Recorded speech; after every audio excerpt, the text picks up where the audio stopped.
gıyabi cenaze namazına her kişi niyetine Allahu Ekber,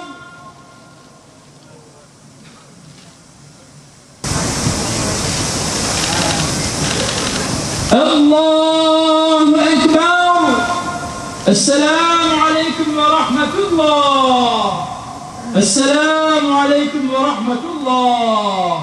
El Fatiha. Biz tamamen dini bir vecibeyi yerine getirmek üzere bunun için toplandık. Ortada cenaze yokken cenaze namazı kılmak pek alışıldık bir şey değil ama bu da bu ayıbı işleyenlerin yüzüne çarpması gereken, yüzüne çarpacak olan bir durumdur.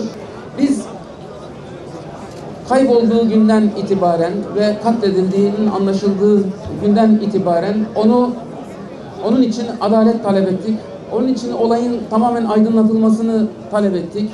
Hiç kimseye karşı hiçbir husumetimiz yok. Sadece adalet talep ettik. Sadece olayın bütün ayrıntılarıyla birlikte ortaya çıkarılmasını talep ettik.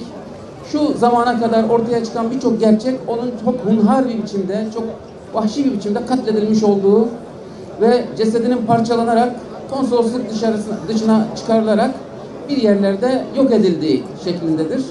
Bu cinayet sadece Cemal Kaşıkçı'ya karşı işlendi. Cemal Kaşıkçı'nın naçiz vücudunu ortadan kaldırmış olabilir ama fikirlerini yaydı.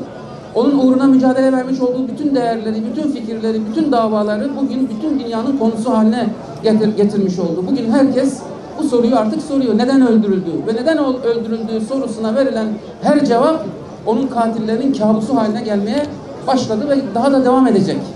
Cenaze var mı yok mu bilmiyoruz. Çok ahlaksızca, fütursuzca duyduğumuz haberler geliyor kulaklarımıza. Kabullenişler geliyor. Bilemiyoruz fakat gördüğümüz hiçbir şey İslami değil, ahlaki değil ve insani değil. Tamamen emperyalistçe ve siyonistçe bir fiille karşılaştık ve o fiilin neticelerini şu anda ölçüyoruz.